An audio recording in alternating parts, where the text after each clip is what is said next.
Hello and welcome to Speak Ready English. I am Jack and I am so happy you are here with me today. One tip before we start. Listen once for meaning, then listen again and shadow my words out loud. Have you ever studied a word, written it down, and then completely forgotten it the next day? You are not alone. This happens to almost every learner, and there is a reason for it. In this podcast, I will show you how to learn vocabulary so it actually stays in your memory. Later, I will give you 3 simple techniques you can start using today. If Slow English helps you, please subscribe. It really helps me make more podcasts for you.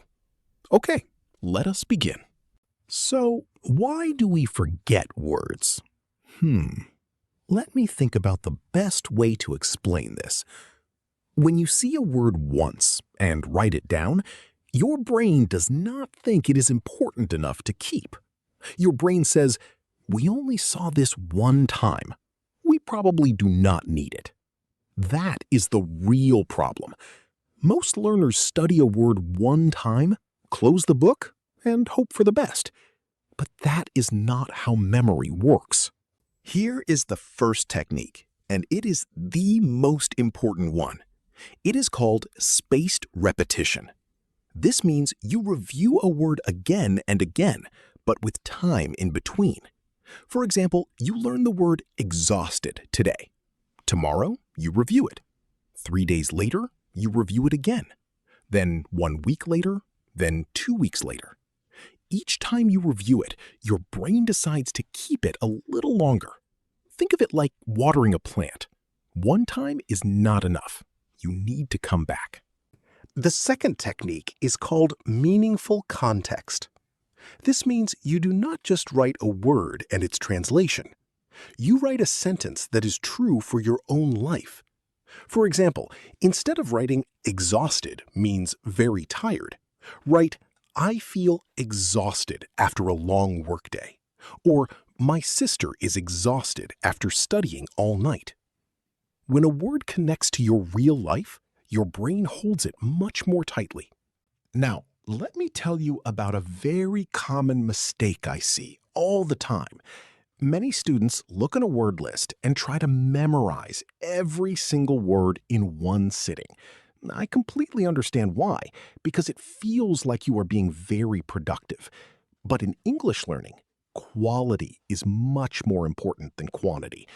Now you know, and this small change in your study habit will make a big difference. The third technique is the keyword method.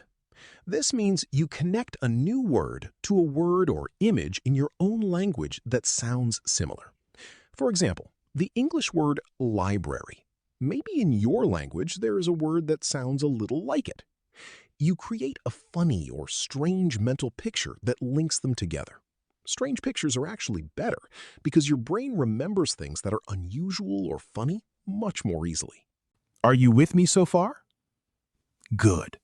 Let us talk about one more powerful idea. It is called active recall. This is very different from just reading a word again. Active recall means you cover the word and try to remember it from memory. You can use flashcards, or you can simply close your notebook and ask yourself, what words did I just study? This small act of remembering is what makes the memory strong. Here is another mistake I hear from students very often. Many learners say, I read my word list every day, thinking that reading is enough. But reading a word and actively recalling a word are completely different things. The correct approach is to test yourself. Close the book and remember. Now you know, and your study sessions will become much more effective.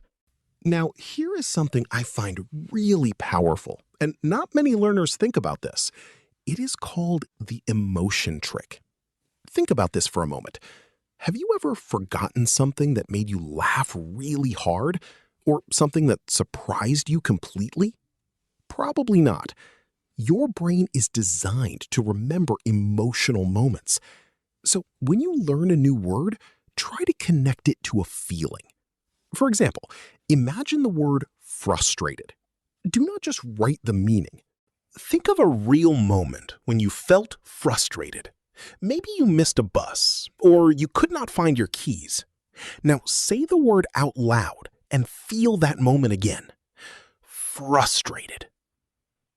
When emotion and vocabulary come together, the memory becomes much deeper and much stronger. Now, let me tell you something important about how you choose words to learn. Not every word is equally useful. Focus on words you will actually use in your life. If you love cooking, learn cooking words. If you talk about your job a lot, learn words for that. Learning words that matter to you personally makes remembering them so much easier. You know what? I hear this from my students all the time. They say, "Jack, I studied 50 words yesterday," and then they cannot remember 10 of them today. Many learners think that learning more words in one day means learning faster. But actually, learning 10 words deeply is much more powerful than learning 50 words quickly. Now you know, and starting today, choose fewer words and study them with more care. One more technique I want to share is using words in speaking and writing. After you learn a new word, use it in a sentence that same day. Say it out loud. Write it in a message to a friend, or just say it to yourself in the mirror. Every time you use a word actively, you are telling your brain, this word is important. Keep it. And here is the last common mistake. Many students only study words from one source, like a vocabulary app or a word list. They never see the word in real life, in a movie, in a song, in a conversation. But when you see a word in different places and different situations, it becomes a part of you. Now you know, and try to find your new words in real English content this week. Remember those 3 techniques I promised you? Spaced repetition, meaningful context, and active recall. Use them together and watch your vocabulary memory grow. Today, we talked about how to learn vocabulary for the long term. We covered techniques like spaced repetition, the keyword method, active recall, and the emotion trick. And we looked at 4 very common mistakes learners make when studying words.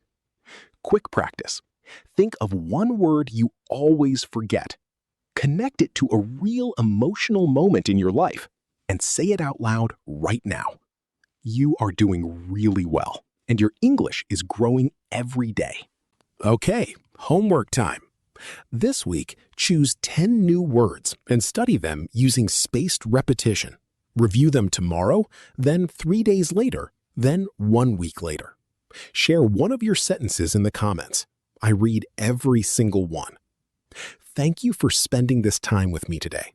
If this podcast helped you, please subscribe and leave a comment. In the next podcast, we will learn something very useful and practical for your daily English. Keep practicing. See you in the next podcast. Bye for now.